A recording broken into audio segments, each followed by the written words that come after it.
त्या ईश्वराचे आभारच मानले पाहिजेत की मला माझ्या साहित्य नाट्यकला प्रवासात अगदी प्रारंभीच्या उमेदवारीच्या काळापासून खूप चांगली समंजस आणि तत्वप्रचूर माणसे भेटत गेली. या कलावंतांनी मला वेळोवेळी जागे आणि जाणते केले. भेटणाऱ्या प्रत्येक व्यक्तीकडून मी खूप काही गोष्टी, कलागुण टीप कागदाप्रमाणे टिपत गेलो. किती त्याला खरोखरीच गणना नाही. एक मात्र आहे की मला भेटलेली कलावंत मंडळी ही विलक्षण, कर्तृत्वशील, वैशिष्ट्यपूर्ण आणि वेगळी होती. त्यांच्या स्नेह सहयोगामुळेच मी माझ्या कलाप्रवासात इथवर येऊ शकलो.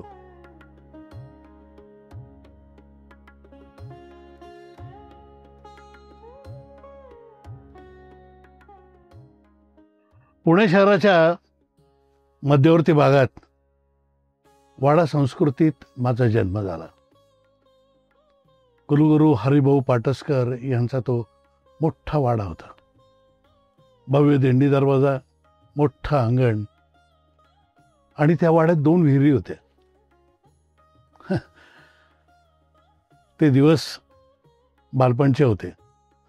पण माझं सारं बालपण, माझ्या व्यक्तिमत्वाचा बराचसा भाग हा त्या वाड्यात केला. त्या वाड्यात 25 बिराडकरू होते. त्या वाड्यात गणपती उत्सवात मोठी नाटकं व्हायची, नृत्याचे कार्यक्रम व्हायचे, विविध गुणदर्शन, सगळं आत्ता माझ्या डोळ्यासमोर येते. त्या वाड्यात मी त्या गणपती उत्सवात भाग घेत होतो, नाटकं करायचो, नाटकं बसवायचो. त्या वाड्यात डॉक्टर दिवेकर, वाद दिवेकर आणि डॉक्टर शांबा देव, पुरातत्ववेत्ते, या दोघांच्या जीवनशैलीचं आणि व्यक्तिमत्वाचं मला लहानपणापासून आकर्षण होतं. विशेषतः डॉक्टर वाद दिवेकरांचा, म्हणजे मी त्यांना दादा म्हणायचो, दादांचा, त्यांच्या जीवनशैलीचा माझ्यावर फार मोठा प्रभाव, परिणाम झाला.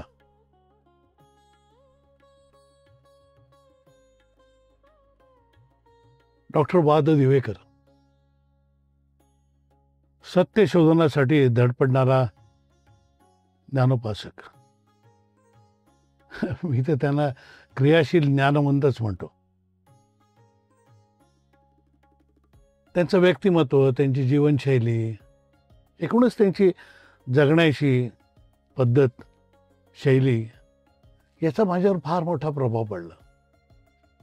दिवेकर हे पुण्याच्या गोखले इन्स्टिट्यूटमध्ये अर्थशास्त्राचे प्राध्यापक होते. अर्थशास्त्रावर त्यांचे बरेच लेख प्रसिद्ध झाले.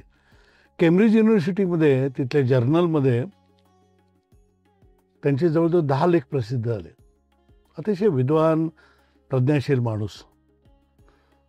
मला त्यांचा सहवास लहानपणापासून लावला.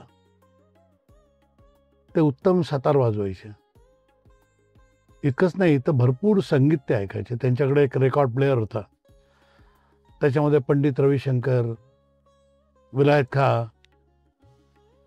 फयाज हुसेन खां, आमिर खां, असे एकेका, सवाई गंधर्व, भीमसेन जोशी, असे अनेक दिग्गजांचे रेकॉर्ड्स लावलेले असे. मला त्याचं मोठं आकर्षण वाटायचं. पुस्तकांचा प्रचंड संग्रह होता त्यांचा. एक 20x15ची खोली होती. रेकॉर्ड प्लेअर चालू असायचा. उत्तम सातारी कधी कधी मूड लागला की वाजवायचे. मुख्य म्हणजे भगवद्गीता त्यांची मुखोद्गत होती. रोज आंघोळ करताना ते गीतेचा एक अध्याय म्हणत असत. इतकंच नाही, तर त्यांना अनेक देशी भाषा येत होत्या. महात्मा गांधींचं सत्याचा शोधचं जे पुस्तक आहे, त्या पुस्तकातलं एक पान ते निरनिराळ्या देशी भाषेत वाचायचे. मराठी, हिंदी, तेलुगू, कन्नडी, अशा प्रत्येक भाषेत मी त्यांना विचारलंय काय, त्यावेळी ते म्हणले हा एक रियाजाचा भाग आहे. मला एकदा बोलता बोलता ते म्हणले की मी आयुष्यातला प्रत्येक क्षण कारणी लावतो. मी जर तो लावला नाही तर मृत्यू तिथे थांबलेलाच आहे. असेही दिवेकर. त्यांनी मला माझ्या लेखनाला मोठं प्रोत्साहन दिलं. माझी पहिली कादंबरी पहाटेपूर्वीचा काळोख ही जेव्हा प्रसिद्ध झाली, मी काही साहित्यातला नव्हतो, मी सायन्सचा विद्यार्थी होतो. साहित्याचं माझं फारसा हे नव्हतं त्यावेळेला. मी सुरुवातीला 1990 मी कादंबरी लिहिली आणि ती त्यांनी वाचली आणि त्यांना अतिशय आवडली. त्या अगोदर मी समीक्षा लेखन करत होतो, पण ते मला म्हटलं की तू समीक्षा लेखनापेक्षा ललित लेखन करत जा. त्यांनी, तुम्हाला खोटं वाटेल, त्यांनी जवळजवळ 20 वेळा ती कादंबरी वाचली होती. अर्थात माझी पहिलीच होती, मी त्यावेळेला शिकाऊ उमेदवारासारखाच होतो, पण त्यांना का कोणास ठाऊक त्यांना ती आवडली होती. ते मूड लागेल तसं मधनंच कुठलं तरी पान काढून डायरीवर ती कादंबरी होती ती वाचायचे. संगीताचे असे भुकते. मला खूप त्यांचं संगीताचा जो वारसा आहे ऐकण्याचा, तो त्यांचा तिकडनं माझ्याकडे आला. महत्वाचं म्हणजे त्यांना फ्रेंच भाषा अतिशय उत्तम अवगत होती. जॉ पॉल सार्त्रचं लेमो नावाचं एक आत्मचरित्र आहे, ते त्यांनी मराठीत आणलं होतं. आणि मराठीतलं मुक्कामपोस देवाचे गोठणे हे जे आत्मचरित्र आहे ते त्यांनी फ्रेंचमध्ये केलं. अत्यंत विनम्र, डाऊन टू अर्थ असणारा माणूस. याचं एक उत्तम उदाहरण म्हणजे त्यांच्या शेजारी एक मुलगी राहायची. ती जॅपनीज शिकत होती आणि तिला बऱ्यापैकी जॅपनीज येत होतं. त्यावेळेला ते तिला म्हणाले की तू मला जॅपनीज शिकव, मी तुला फ्रेंच शिकवतो. असा हा सतत शिकत राहणारा संशोधक. अखेरच्या वर्षात तर ते टिळक, जयवंतराव टिळकांकडे त्यांच्या ट्रस्टला जॉईन झाले होते आणि अंदमानामध्ये जे स्वातंत्र्य सैनिक होते त्याची त्यांनी अत्यंत कष्टपूर्वक लिस्टिंग केली. आणि माझ्या मते त्यांचं ऐतिहासिक कार्य हे आहे की 1857चं जे बंड झालं इंडिपेंडन्सचं, तुम्ही उठा म्हणा, बंड म्हणा, काही म्हणा, ते उत्तरेकडे झालं असं आपण मानतो. पण दक्षिणेकडे ज्या ज्या घडामोडी घडत होत्या त्या सगळ्या त्यांनी अत्यंत संशोधन करून परिश्रमपूर्वक गोळा केल्या आणि त्याच्यावर एक इंग्रजी पुस्तक लिहिलं. डॉक्टर विग कानेटकरांनी त्याचं मराठीत रूपांतर केलेलं आहे. असा दिवेकर, दादा दिवेकर. ते गेले तेव्हा मला घरातल्या माणसासारखंच, घरातला माणूस गेल्यासारखंच वाटलं.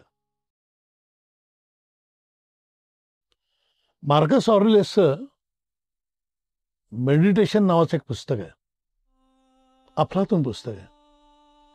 या पुस्तकाचा अनुवाद मी आणि जीवन आनंदगावकर, माझे स्नेही, त्यांनी केला. हा अनुवाद करताना एका ठिकाणी मी अक्षरशः अगदी ठेच लागल्यासारखं अडखळलो. मार्कस ऑरेलियस काय म्हणतो बघा, आयुष्य वेगानं पुढे जात आहे, नदीच्या प्रवाहासारखं.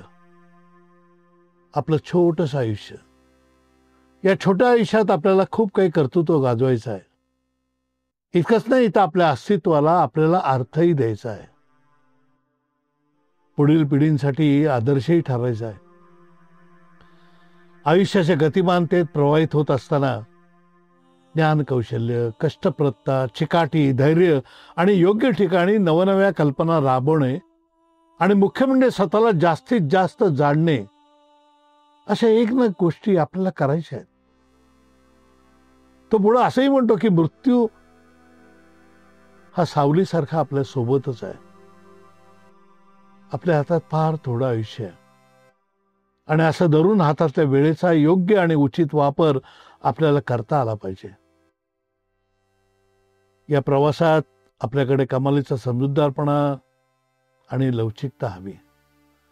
तुमची ग्रहण शक्ती आणि जागरूकताही कमालीची असायला हवी. हो ना, पारसनीसांनी आम्हाला जवळ करणं म्हणजे आम्ही आमचं भाग्य समजतो. आता देणे घेण्याचं बोलावं. आम्ही एक पैसा सुद्धा मागणार नाही. संपूर्ण खर्च आम्ही करू. पहिल्या पत्नीचे 60 तोळे आणि नवीन करू ते 60 तोळे, असे 120 तोळे अंगावर घालू. लग्न मात्र साधेपणाने करू. ओके? चला देशपांडे, मला जरा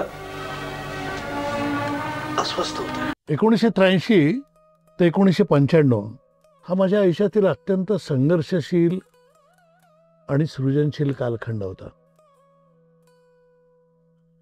1978 मध्ये मी लिहायला सुरुवात केली आणि 1983 माझा पहिला एकांकिका संग्रह वाळूवरच्या रेषा प्रसिद्ध झाला. माझे परम मित्र श्री मुकुंद गोखले यांनी त्याचं कव्हर केलं होतं. या काळात मी अनेक नाट्यस्पर्धात भाग घेत असे. वाईची प्रतीक थिएटर्स, कामगार कल्याण, औद्योगिक ललित कला केंद्र अनेक स्पर्धेतनं मी भाग घेत होतो. आणि त्याच वेळेला मी BA करत होतो. मी सायन्सकडनं मराठीकडे आलो कारण मला PhD करायचं होतं मराठीत. आणि PhD साठी BA करणं अत्यंत आवश्यक होतं. त्यामुळे पुन्हा FY, SY, TY मला करावं लागलं. पुण्यात एक्सटर्नलची सोय नसल्यामुळे मी सातारा शिवाजी विद्यापीठातनं BA केलं. मग नंतर पुणे विद्यापीठातनं MA केलं. MA ला पहिला आलो. DG येरवडेकर पारितोषिक मला मिळालं. मी नोकरी करत होतो आणि पुण्याच्या स्वाध्याय महाविद्यालयातनं मी MA करत होतो. आणि त्याच वेळेला मी BA ला शिकवतही होतो मराठी. स्वाध्याय महाविद्यालयाचे जे प्राचार्य होते डॉक्टर V.P. महाजन, अत्यंत विद्वान माणूस. त्यांचा सहवास मला लाभला. त्यांच्याशी गप्पा मारणं हा अत्यंत आनंददायक भाग होता. आणि याच ठिकाणी मला श्रीवा कुलकर्णी सर, अरुण प्रभुणे सर भेटत गेले. याच कालखंडात मी नाटकात काम करत होतोच. मी PDA जॉईन केलं आणि भालबा केळकरांची माझी ओळख झाली. भालबा विलक्षण व्यक्तिमत्व होतं. छान ते गप्पा मारायचे. प्रचंड वाचन केलं होतं. त्यांच्याकडेही पुस्तकांचा भला मोठा संग्रह होता. 15x10 खोली होती. त्यांची अभ्यासिका होती आणि त्या अभ्यासिकेमध्ये प्रचंड पुस्तकं होती. त्यावेळेला ते शर्लॉक होम्सचं भाषांतर करत होते. भालबा केळकरांकडे PDA मध्ये उत्स्फूर्त नाट्यकला होती आणि त्यातनं मग मी भाग घेत माझ्यातला लेखक, दिग्दर्शक, अभिनेता घडत गेला. तो काळ अत्यंत आनंदाचा होता. याच काळात MA झाल्यानंतर माझी ओळख डॉक्टर दत्तात्रय पुंडे यांच्याशी झाली. मी नटसम्राटवर एक नोट्स काढल्या होत्या. BA ला त्यावेळेला नटसम्राट लावलं होतं आणि मी त्यांना ते शिकवतही होतो. आणि त्या नोट्स काढलेल्या मी डॉक्टर दत्तात्रय पुंडेंनी, ददी पुंडे आम्ही म्हणतो, त्यांनी ते बघितले आणि ते माझ्याशी त्याने ओळख करून घेतली. आणि मग पुढे त्यांचं मार्गदर्शन मला लाभलं. मग पुंड्यांची ओळखीमुळे मला मग गोमू कुलकर्ण्यांची ओळख झाली. प्राध्यापक तळंबी सरदेशमुखांची ओळख झाली. आणि मग मी अधिक त्यांच्या याच्याबरोबर अगदी रोज संवाद व्हायचा आणि त्यानंतर मी संपन्न होत गेलो. निर्णय गोष्टी मी नवीन नवीन शिकत गेलो. याच काळात माझं एक नाटक वाईचं सापळा नावाचं श्रीनिवास बंडगेचं पहिलं आलं. 35 नाटकात ते एकांकिका पहिली आली. मला अभिनयाचं, दिग्दर्शनाचं प्राईज मिळालं आणि मुख्य म्हणजे नॅशनल टीव्हीवर ते सादर झालं 1992 साली. त्यामुळे मला माझी बरेचपैकी प्रतिमा तयार झाली. Hello Deepak. I am sorry, really I am sorry. May I speak to mister Deepak Samarth please? Please या. मला वाटतं आत्ताच तुला चेहरा टाकून बसायची काही गरज नाही का? मी असं ठरवलंय वासंती की नमस्ते. नमस्ते. हो, मला तुमचं पत्र आणि स्क्रिप्ट मिळालं. नाही, मला त्यात कमर्शियली खूपच पॉसिबिलिटीज वाटतात. नाही, आपण बसून काही गोष्टी डिस्कस केल्या असत्या तर. First draft? रिअली? नाही, येताना सगळ्या नोट्स देखील घेऊन यायच्या. नाही, असं एखाद्या मुद्द्यामुळेच नाटकाला चांगला टर्न मिळू शकतो नाही का? याच कालखंडात मी PhDचा अभ्यास करताना जयवंत दळवी, वसंत कानेटकर एलकुंचवार, आळेकर, अच्युत वझे, नंतर चंप्र देशपांडे यासारखे नाटककार मी पाहत होतो, भारावत होतो. आणि मुख्य म्हणजे एलकुंचवार मला भेटले. पुंडे सरांनी मला सांगितलं तू PhD कर. आणि मग मी PhD साठी त्यांनीच फॉर्म भरलं माझं. महेश एलकुंचवारांची नाट्यसृष्टी आणि नाट्यदृष्टी असा विषय मी निवडला. खरंच 8 वर्ष मी न थकता अभ्यास करत होतो. मोजकच पण दर्जेदार त्याने नाटकं लिहिली. मी एक नाटक जवळजवळ 50 वेळा तर नक्कीच वाचलं असेल. त्याच काळात मी अनेक हिंदी, मराठी चित्रपट पाहत होतो, इंग्रजी चित्रपट पाहत होतो, झपाटून जात होतो. त्या काळात मला दिलीप कुमार, संजीव कुमार, शत्रुघ्न सिन्हाची क्रेजच होती. माझं जे टीव्हीवर नाटक झालं त्यात मी तर संजीव कुमारची ॲक्टिंगच इतका प्रभाव होता की मी कित्येक ॲक्शन संजीव कुमार सारख्या केलेल्या आहेत. हा एकदा माझी संजीव कुमारशी गाठभेटही झालेली आहे. त्याचा एक चेहरे पे चेहरा नावाचा एक चित्रपट आला होता. 7 लव्हमध्ये त्याची माझी गाठभेट झाली. अत्यंत छान माणूस. खादी सिल्कचा जब्बा, सिल्कची हे मस्त, 5-5चं पाकिट. आणि बरेच लोक असल्यामुळे आम्ही जिन्यात बसले आणि त्यांनी माझ्याशी गप्पा मारल्या, माझी विचारपूस केली. सर्वात महत्त्वाचं म्हणजे युसुफभाई, दिलीप कुमार यांच्याशी माझी गाठभेट झाली. तो माझ्यासाठी अक्षरशः भाग्यवानाचा क्षण होता. बोट क्लबला दिलीप कुमारची गाठभेट झाली. दिलीप कुमार, अमिताभ यांनी तर मला पछाडून टाकलं होतं. त्यावेळेला नाटकातला असल्यामुळे मी त्यांना विचारलं की आमचा एकच प्रश्न होता की तुम्ही कॅरेक्टरायझेशन्स कसं करता. त्यावेळेला त्यांनी मला एका वाक्यात उत्तर दिलं आणि ते छान होतं. ते मला म्हटलं माझे सुरुवातीचा चित्रपट होता, त्यातला एक चित्रपट होता, माझं वय त्यावेळेस 24 वर्षाचं होतं, म्हणजे ते कॅरेक्टरचं. आणि मुहूर्ताचा शॉट होता आणि मी त्या ट्रेनमध्ये जाऊन बसणार एवढाच शॉट होता. तर नितीन बोस त्याचा डायरेक्टर होता. त्यानं मला सांगितलं, खांद्याला टॅप केलं आणि म्हणलं एकच वाक्य म्हणले की त्या नायकाचं वय 24 आहे आणि ती 24 वर्ष घेऊन तुला त्या ट्रेनमध्ये बसायचं आहे आणि ती 24 वर्ष त्या स्क्रिप्टमध्ये नाही आहेत. दिलीप कुमार मला म्हणले मी ती 24 वर्ष आयुष्यभर दाखवत आलेलं आहे.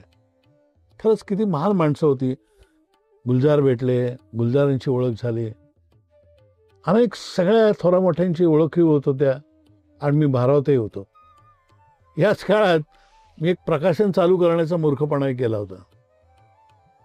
मुरलीधर सानेकर नावाचे एक ग्रस्त होते, अंधग्रस्त होते, पण MA इंग्लिश गोल्ड मेडल होते. उत्तम कीर्तन करायचे, त्यांचा आवाजही चांगला होता, अत्यंत ब्रिलियंट असा माणूस होता. त्यांनी एक रणांगण, विश्राम बेडेकरांचं जे रणांगण आहे त्याच्यावर लेख लिहिला होता.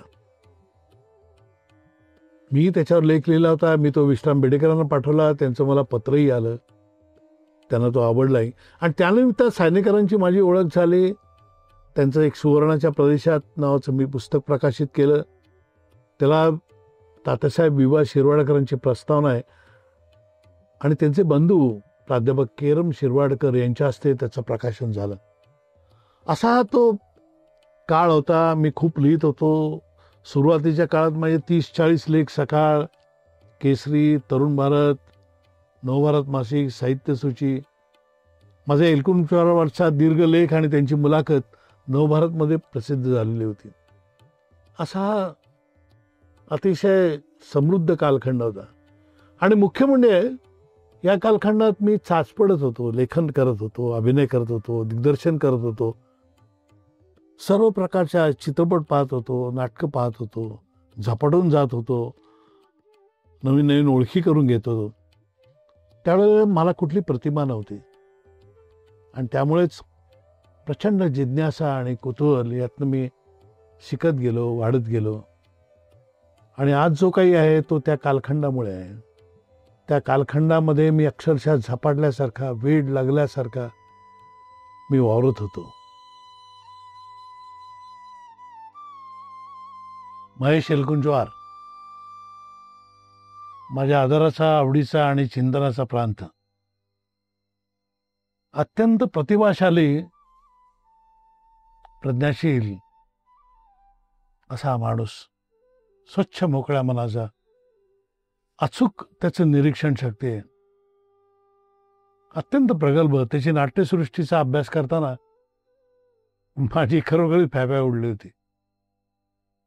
महेश एलकुंचवारांची नाट्यसृष्टी आणि नाट्यदृष्टी हा मी PhD साठी विषय निवडला. अतिशय अवघडाचा विषय होता. पार्टी, आत्मकथा, होळी, रक्तपुष्प, बाडाचिरेबंदी, पुढे युगांत लिहिलं. आणि या PhDच्या निमित्तानं मी त्यांची दीर्घ मुलाखती घेतली नागपूरला जाऊन. जवळजवळ 75 प्रश्न मी त्यांना विचारले. एलकुंचवार स्वतःला म्हणजे मला ते मित्र मानतात. माझा PhDचा ज्यावेळेला प्रबंध झाला त्यांना मी वाचायला दिला, तेव्हा ते मला म्हणाले, त्यांचं एक पत्र आलं आणि त्यात ते म्हणले की तुमचा प्रबंध वाचला मी, मला खूप संकोचल्यासारखे झाले. तुम्ही काढलेले निष्कर्ष वाचून छाती दडपून गेली. पण तुमच्या अशा शुभेच्छा पाठीशी असल्या तर काही चांगले काम हातून होईलही भविष्य काळात. आणि मला या उद्गाराने खूप बरं वाटलं की जे काही कष्ट केले होते ते कष्टाचं चीज झालं असं मला वाटलं. सुरुवातीला मी ज्यावेळेला मला आठवत आहे की वाडाचिरेबंदी आणि आत्मकथा या 2 नाटकामुळे मी अक्षरशः झपाटलं गेलो होतो. आणि त्याच्यावर मी एक छान लेख लिहिले होते, ते मी एलकुंचवारांना पाठवले. माझे परममित्र मुकुंद गोखले यांची बहीण डॉक्टर दमयंती पांढरी पांडे, त्यांनी बालकवींवर PhD केली. त्यांचे यजमान सुश्री पांढरी पांडे प्राध्यापक, त्यांच्याच कॉलेजमध्ये एलकुंचवार प्राध्यापक आहेत. त्यामुळे त्यांची माझी ओळख झाली. एलकुंचवारांमुळे माझी आशा बघे, आशा सावदेकर, अक्षय कुमार काळे अशी नागपूरची मंडळी माझ्या परिचयाची झाली. मी जो लेख लिहिला होता आत्मकथेवर तो त्यांना पाठवला आणि त्यांचं मला एक छान पत्र आलं. त्यात ते लिहितात की आपलं या नाटकाचं आकलन परिपूर्ण आहे. ते इतकं की मला स्वतःला न जाणवलेल्या कित्येक जागा आपल्या लेखानं मला जाणून दिल्या.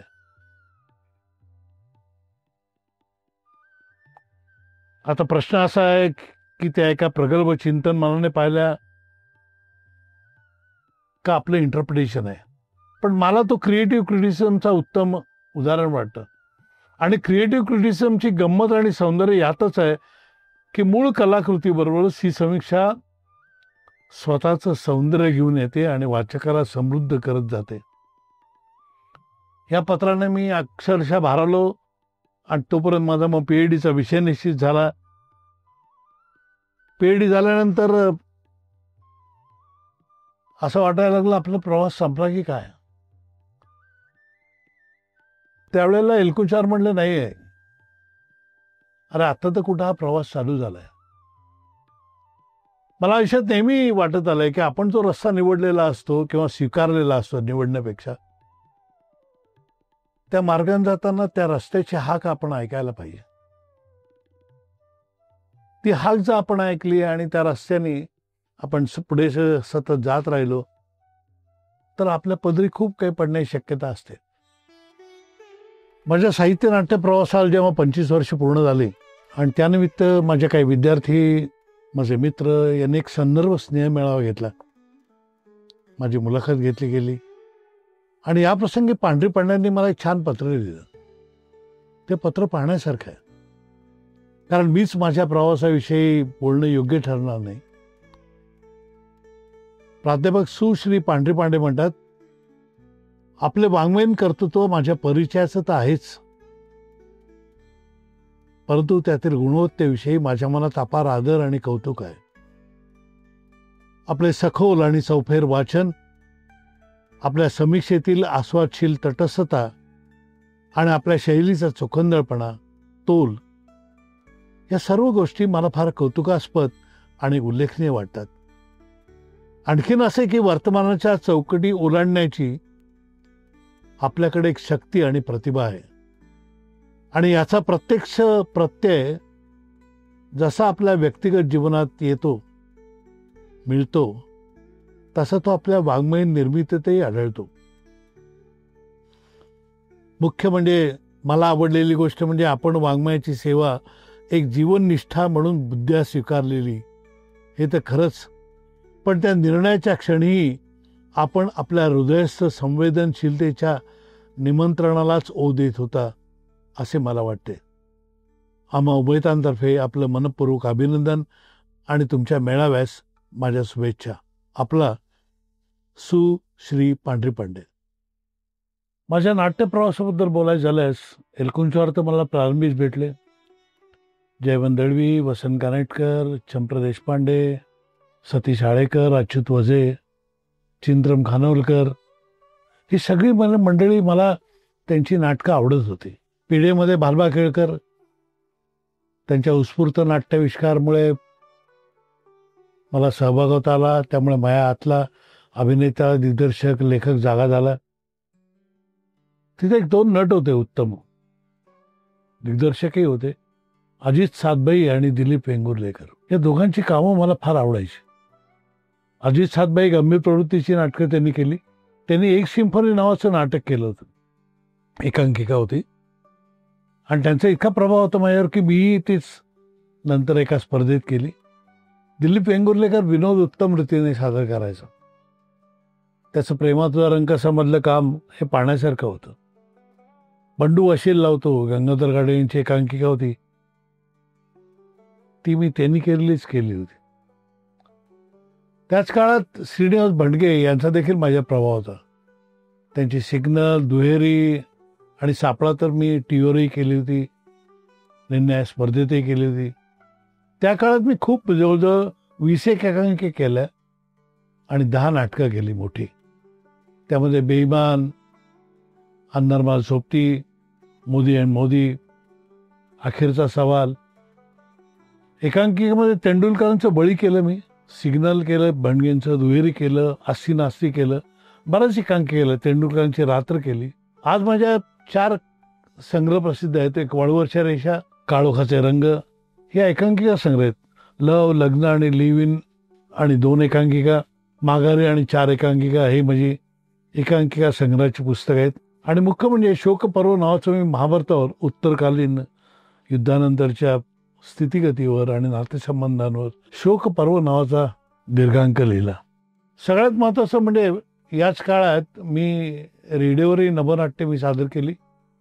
त्यांचे ऑडिशन टेस्ट पास असल्यामुळे मी जवळजवळ 20 त्यांच्या नभोनाट्यामध्ये काम केलं. मग पुढे नाट्य रूपांतर केल्यानंतर मग माझं काम करणं कमी झालं. सानिया, आशा बघे, प्रिया तेंडुलकर, रारम बोराडे, मोनिका गजेंद्र गडकर, शरदचंद्र चिरमुले, अरविंद गोखले, अशा एक ना अनेक कथाकारांची मी नभोनाट्य रूपांतर केली आणि ती रेडिओवर प्रस्तुती झाली. पिढीमध्ये एक श्रीराम खरे नावाचे एक उत्तम नट होते, लागून इतकंच उत्तम काम करायचे. मी जी शरदचंद्र चिरमुलेंची स्त्री चिलक केली होती, ती त्यांनी रेडिओवर केली होती. वीणाताई देव होत्या आणि भोगले होता. रेडिओवरच्या पुरुषोत्तम जोशी, गौरी लागू, अरुणा भट यांनी मला खूप प्रोत्साहन दिलं. अलीकडच्या 20 वर्षात गौरी लागूंमुळेच मी ही नभोनाट्य माझ्या हातनं लिहून झाली. अलीकडे नुकतंच 2 ऑक्टोबरला महात्मा गांधींवर माझं मोहन बाबू नावाचं एकांकिका, हे नभोनाट्य मी लिहिलं. रेडिओवरचे कलाकार जे होते त्यांनी एक दर्पण नावाची एक मालिका केली होती रेडिओवर, 15-15 मिनिटाची. ते 3 महिने मी त्याचं लेखन केलं. एका चित्रपटातही काम केलं मी, रास्ता रोको नावाच्या. आणखीन एक सिरियल, ज्यावेळेस नुकत्याच सिरियल आली होती तेव्हा पहिली सिरियल जी होती, शिवमंगल सावधान नावाचं, बिजवर नावाची ते एक एपिसोड होता, त्यात मी प्रमुख भूमिका माझी होती. असा माझा थोडक्यात नाट्यप्रवास आहे.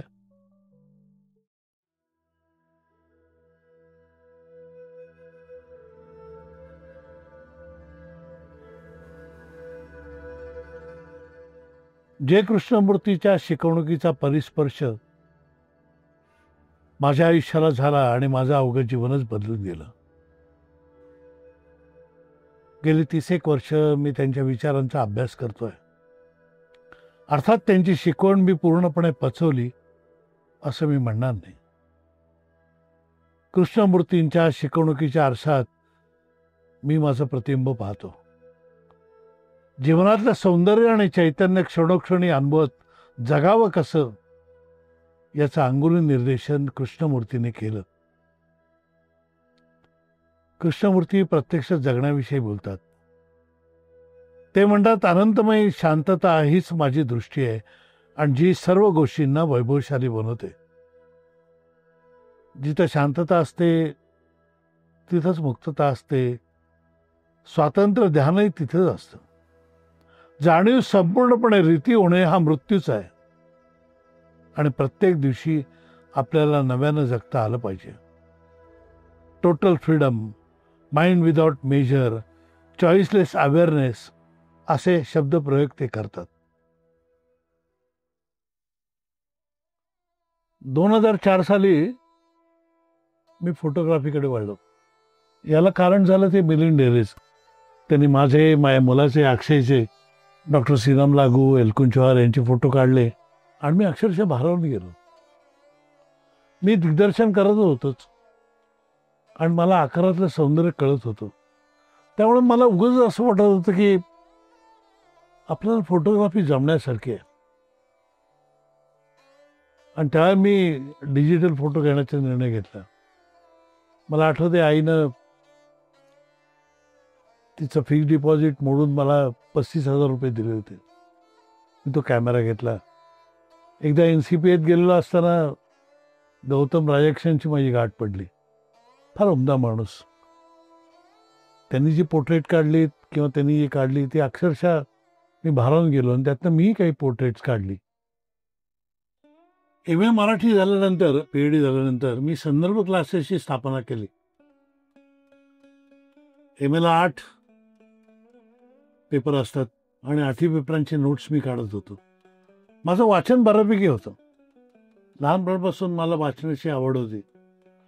माझे वडील नगरवाचनात रोज जायचे आहे. मला आठवतं कोणी पाहुणे आले की मी त्यांना नगरवाचनात आणायला जायचो. एक दिवस त्यांनी कृष्णमूर्तींवरचं पुस्तक आणलं होतं. कृष्णमूर्ती म्हणतात तरी काय, छंगू जोशी यांचं पुस्तक होतं.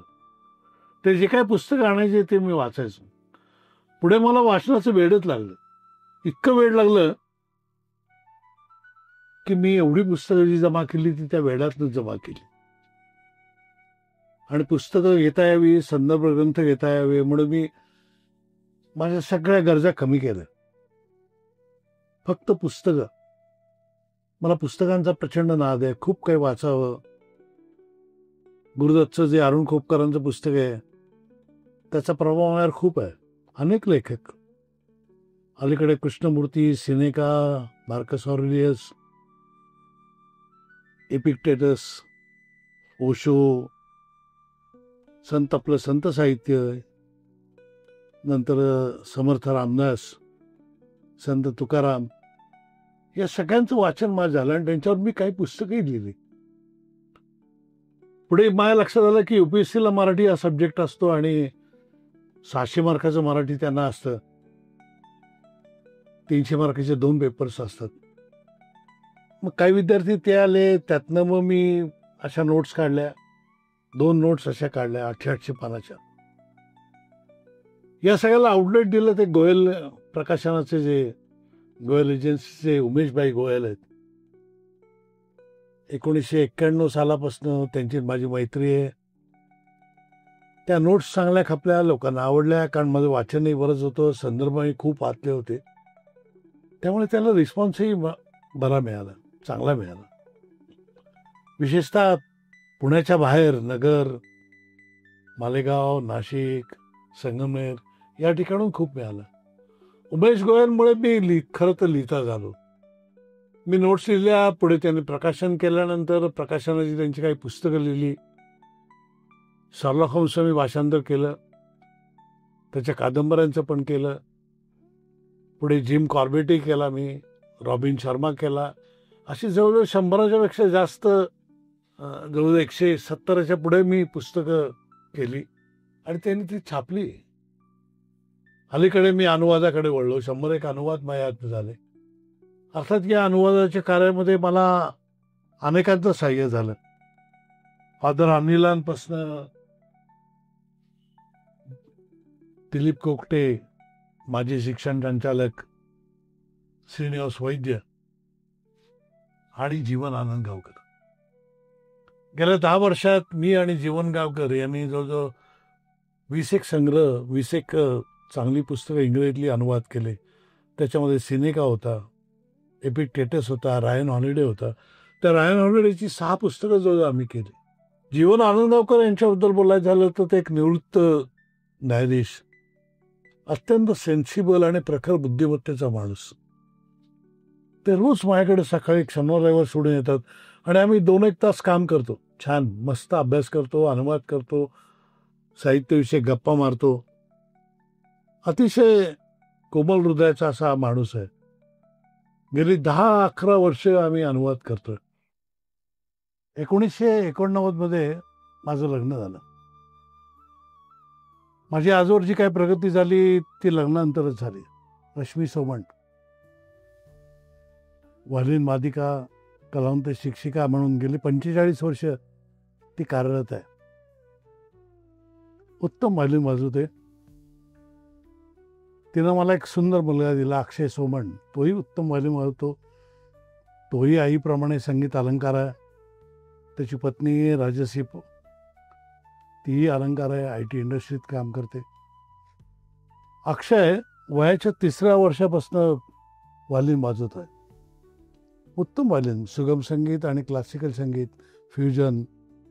तो कंपोज पण करतो. काही रचना त्यांनी कंपोज केल्या आहेत, काही गीतं कंपोज केलेले आहेत.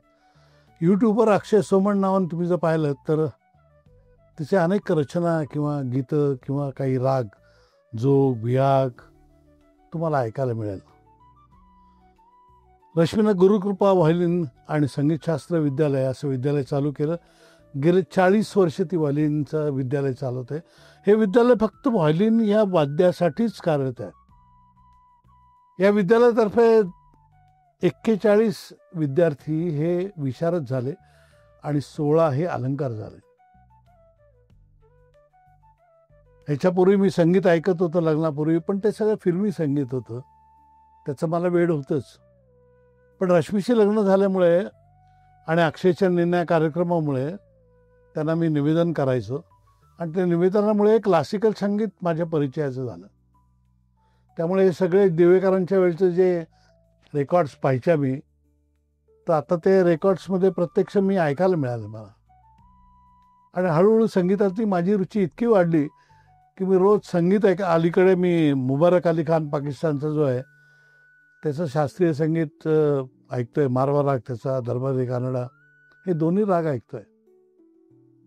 मी स्वतः व्हायोलिन शिकण्याचा प्रयत्न केला, पण माझं त्या वाद्याचं काही जमलं नाही, माझं अक्षरांची जमलं. रश्मी आणि माझं एक सूत्र आहे की स्वतंत्र पण सहजीवन. त्यामुळे मी तिच्या कलेमध्ये, तिच्या कार्यक्रमामध्ये किंवा तिच्या एकंदर व्यवहारामध्ये, तिच्या विद्यालयामध्ये कधी डोकलं नाही आणि इंटरफिअरही केलं नाही. तसंच तिनेही माझ्या केलं नाही. साहित्याच्या ह्याच्यात स्वतंत्र पण सहजीवन आम्ही एक सूत्र पाळलेलं आहे. आम्ही दोघेही आम्हाला भक्कमपणे एकमेकांच्या मागे उभे होत आणि त्याच्यामुळेच माझी आजवर प्रगती करू शकले. मुलांनी मला उत्तम साथ दिली आणि अक्षय आणि रश्मी यांच्यामुळेच मला संगीतातले दिग्गज ओळखी झाले. पंडित अतुल कुमार उपाध्ये, पंडित केशवजी गेंडे, ही सगळी मंडळी, माझ्या पंडित अरुण कशाळकर यासारखी लोक, नंतर तो रवींद्र परसुरे, अशी एक ना अनेक मंडळी माझ्या परिचयाची झाली. नवीन राग माझ्या परिचयात झाले आणि त्यामुळे एक प्रकारची समृद्धी झाली. मन अधिकाधिक शांत आणि अंतर्मुख होत गेलं. संगीताची ताकद मोठी असते. मी प्रयत्न करून बघितला, पण माझं संगीताशी काही फारसं जमलं नाही. पण संगीत मला नेहमीच जवळ, मी संगीत घेतो आणि मग माझं मन शांत होऊन जातं. मग मला माझ्या मनात काही इच्छा राहत नाही. मला जीवनात पूर्णपणे स्वातंत्र्य देणारे माझे आई वडील, रश्मीचे आई वडील, काकामा, रश्मीचे भाऊ भाऊसाहेब बापट आणि मामी, यांनी आमच्यावर खरोखरीच पुत्रवत प्रेम केलं. मला अभ्यास लेखनाला वेगळी स्पेस मिळावी यासाठी एक स्वतंत्र अभ्यासिका या भल्या मंडळींनी मला मिळवून दिली. त्यामुळेच मी इथवर प्रगती करू शकलो. या सर्वांचे प्रेमाचे ऋण कधी न फेटणारे आहे. नीला नारगोलकर, भाऊसाहेब नारगोलकर, प्राची गोंधळेकर, शेखर गोंधळेकर, शोभा, शशिकांत काळे, नीलू, दिलीप दिघे ही सगळी अत्यंत भली, चांगुलपणात जगणारी, वैभवशील माणसे आहेत. मुख्य म्हणजे संघर्षाविना कृतिशील जगणारे या सर्वांचे प्रेमाचे ऋण खूप मोठे आहे आणि ते आयुष्यभर पुरणारे आहे. ही माणसे जर मागे नसती तर मी इथवर येऊ शकलो नसतो, हे मला कबूलच करावं लागेल.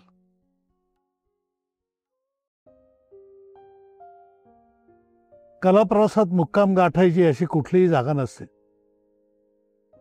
खरे तर या प्रवासातच या प्रवासाची सांगता असते. या कलाप्रवासात हाती काय लागेल हे सांगता येत नाही. अर्थात मी त्याचा कधी हिशोबही केला नाही. जे कुलकर्णी म्हणतात त्याप्रमाणे कला हा आपण स्वीकारलेला मार्ग असतो आणि कुठल्या तरी अनामिक पण प्रबळ अशा ओढीनं आपण तिकडे ओढले म्हणा, ढकलले जात असतो. इतरांना आत्मीयता वाटणार नाही. स्वतःलाही त्या वाटेने जाताना समाधान, यश मिळेलच असं नाही. पण या गोष्टी किरकोळ वाटाव्यात इतकी कलेची ओढ प्रबळ असते. या मार्गाने जाणं हीच अंतिम फुलफिलमेंट असते. एक मात्र आहे की कलाप्रवासातील एकाकीपणातील वाटचालीत उदासीनतेची छटा मनाला एखाद दिवशी चमकून जाते. मग मन एकदम खिन्न आणि विरागी होऊन जातं. विदर्भातील म. देशपांडे या कवीने या मनोवस्थेचं अचूक वर्णन केलंय. ते म्हणतात, अंतरिक्ष फिरलो पण गेली न उदासी, अंतरिक्ष फिरलो पण गेली न उदासी, गेली न उदासी, लागले न हाताला काही अविनाशी, काही अविनाशी. क्षितिज तुझ्या चरणांचे दिसते रे दूर, दिसते रे दूर, घेऊन मी चालू कसा, भरलेला ऊर, भरलेला ऊर.